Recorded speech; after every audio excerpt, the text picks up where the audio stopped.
Okay, so I'm back with another Haunted Hippie October Challenge movie review. And the prompt this time around is a horror movie with good dance moves. And they're in there, and I'll play the clip.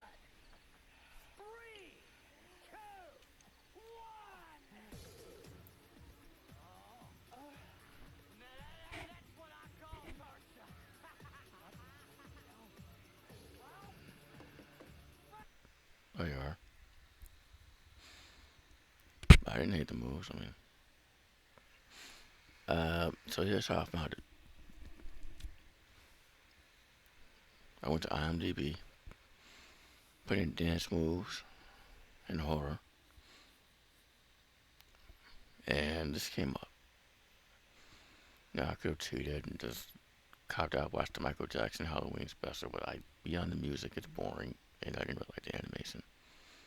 So, uh, I just wanted to watch something I hadn't seen before, and when I found this, I was like, that's the one. That's what I'm watching.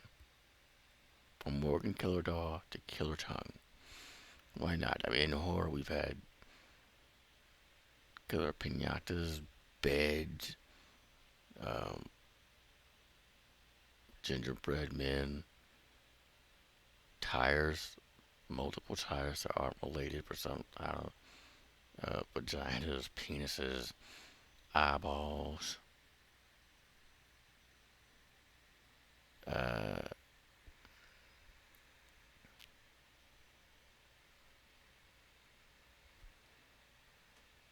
yeah, I say Gingerbread Men.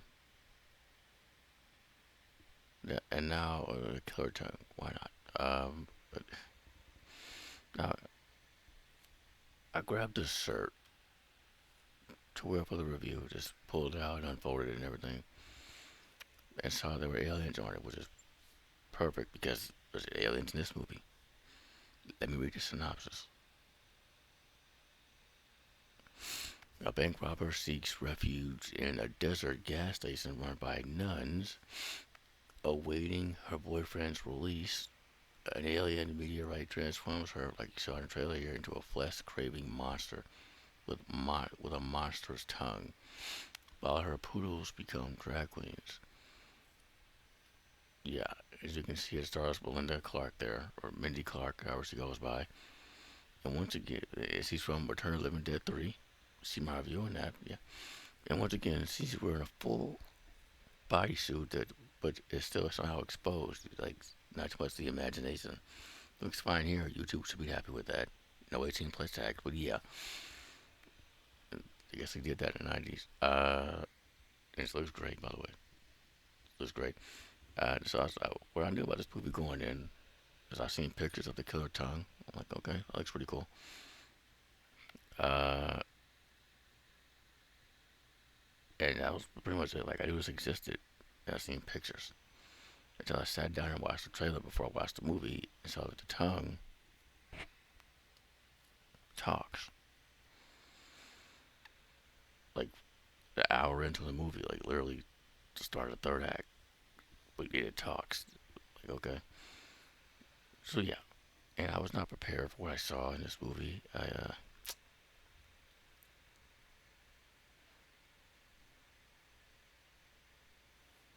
not going to describe it in one scene. I'll play one more scene.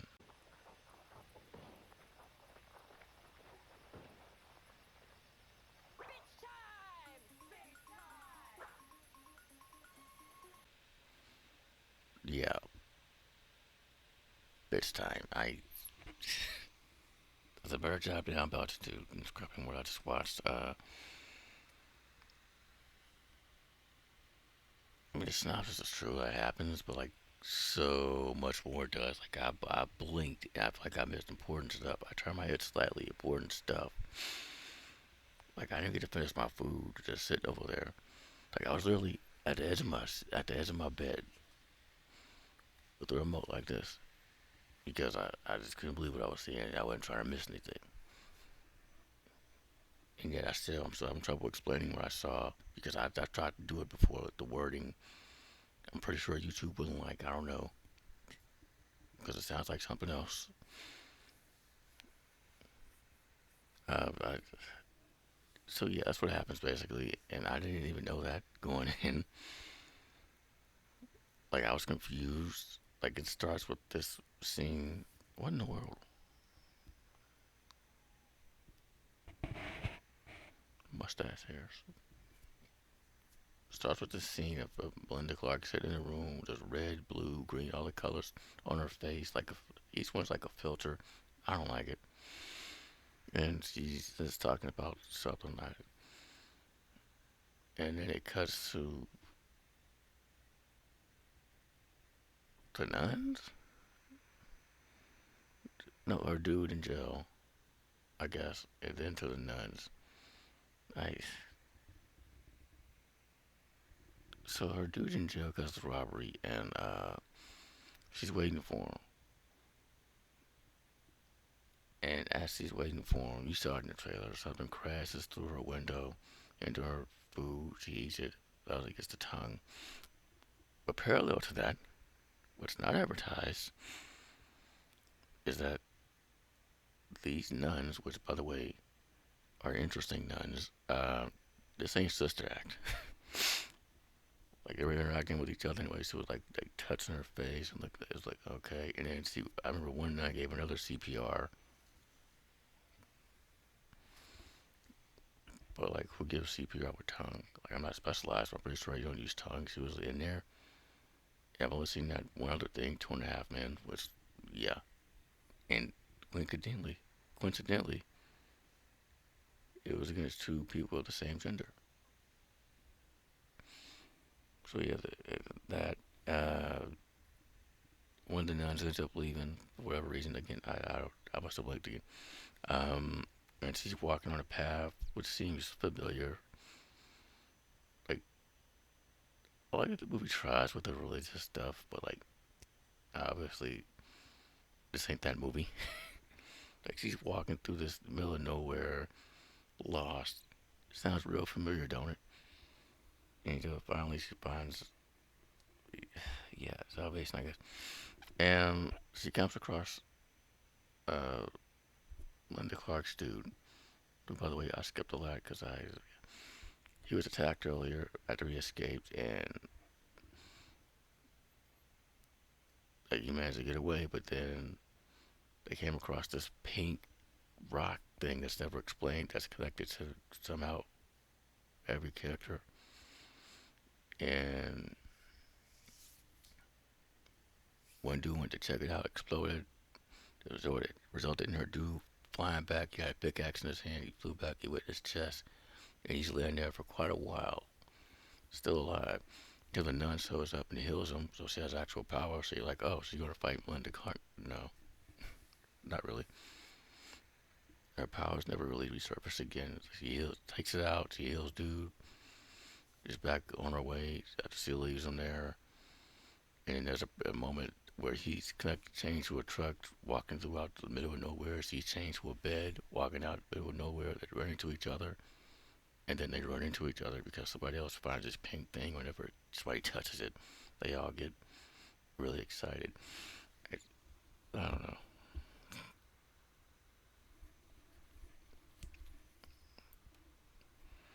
Like, and when she comes across these three, ooh, no, sorry, no, very sorry. I stopped myself there. That is not the correct word. These three drag queens, uh, by this point, there's already a kill count, but they stop her. Like, they save her literally from being murdered by Melinda Clark's tongue. They're really like bad tongue because they're dogs, good, and that's their whole thing. They're people now, but they used to be dogs, so they still act like dogs.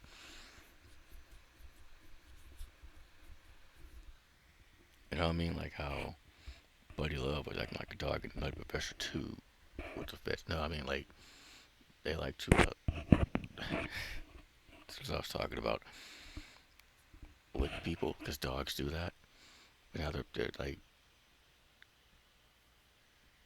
grown people licking, and, yeah, and they like to do that. And whoever wrote that probably thought it was clever. Not really. They, they're very low to.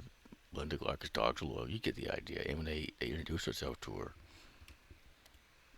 they call themselves her bitches. You get it? Because it's a female dog.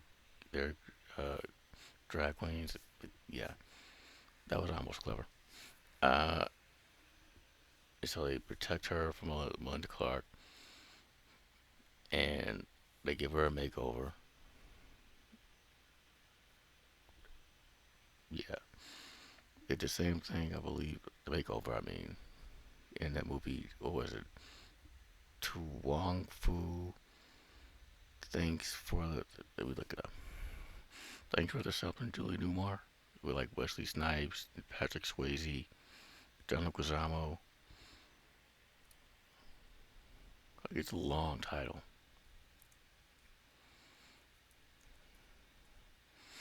To Wong Fu. That ain't it.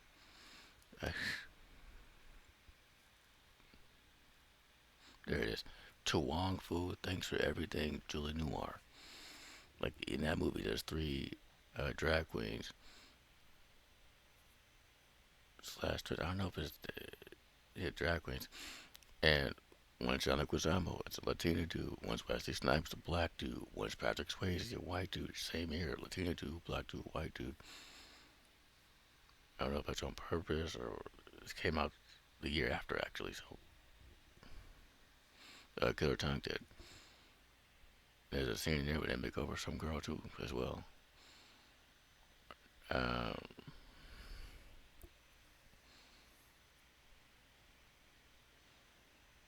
Though we play more transvestite because they do that to feel comfort. That's what the definition. That's like the opposite gender to feel comfort, whereas drag queens do it for entertainment purposes. So they're really intended by here. So yeah, except themselves. Yeah. So they save her, give her a makeover, and surprise, why surprise? The beautiful night is beautiful. I'm trying here. I'm really trying.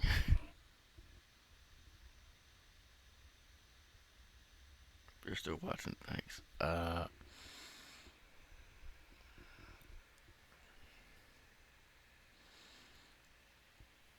So the tongue. 12 minutes in now, talking about the tongue. For most of the movie, it just kills people. So not till after an hour in, it starts talking to her. It takes a while even after that for them to properly like talk to each other, I guess. No, it doesn't happen until after she ends up pregnant. Which, by the way, after the ending, that never just never addressed. Uh, and they end up a thing because she has a long. You get. I don't know how she got pregnant by a tongue, but it happened.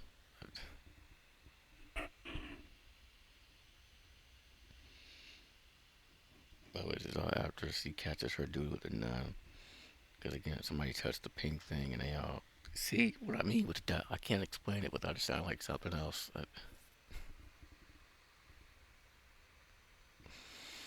This movie was not great. Not even from my taste. I like bad movies, especially from this era. I'm glad I experienced it, but it's one of those rare cases though where I'm not sure I would revisit it. You know, maybe if I were medicated, maybe.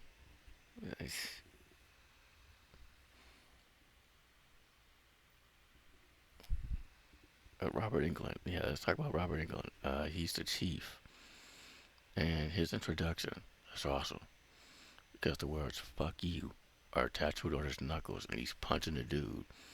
He's like, "Read." Dude's like, "Fuck you." Read. Fuck you. Read. Fuck you. Read. Fuck me. Yeah. Fuck you. Like that's his thing. That and going to the porta potty where it's decked out with pictures of like dudes, like naked dudes. Again, not here to judge. I'm an ally. Like okay. Uh. So yeah, and he's unhinged. And of course he is.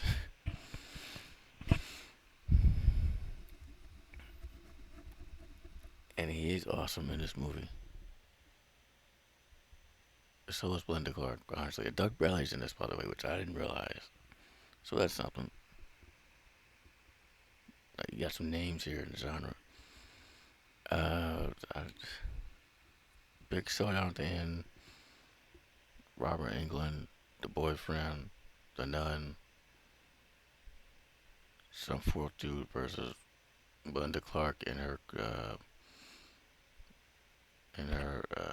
drag queens, which is where I got a clip from Bitch Time. And it's in the church too. Like the religious stuff in this movie, I feel like you could have done this without any of that. It would have been a lot easier to digest and then a lot easier to explain. Because that makes a lot of this. Because this nun, she prays a lot, obviously, and she has powers, but doesn't do anything with them. But she's always praying and everything. Even during the last fight, like, uh, and I thought they were gonna murder off Belinda Clark. She isn't by no means the villain at all, so that would have been messed up. But they beat the tongue, which transforms her back. Is she still pregnant? Don't know. It's never answered. And it's like bookend, like the way it started. She's laying there talking. She's talking about how she doesn't want any more tongues or any more possess. Like it's possessing. Like the way she describes it, she's not in control where her tongue is, which leads to a bunch of questions. Because again, she gets pregnant, and to come and think, I don't know. I have a headache.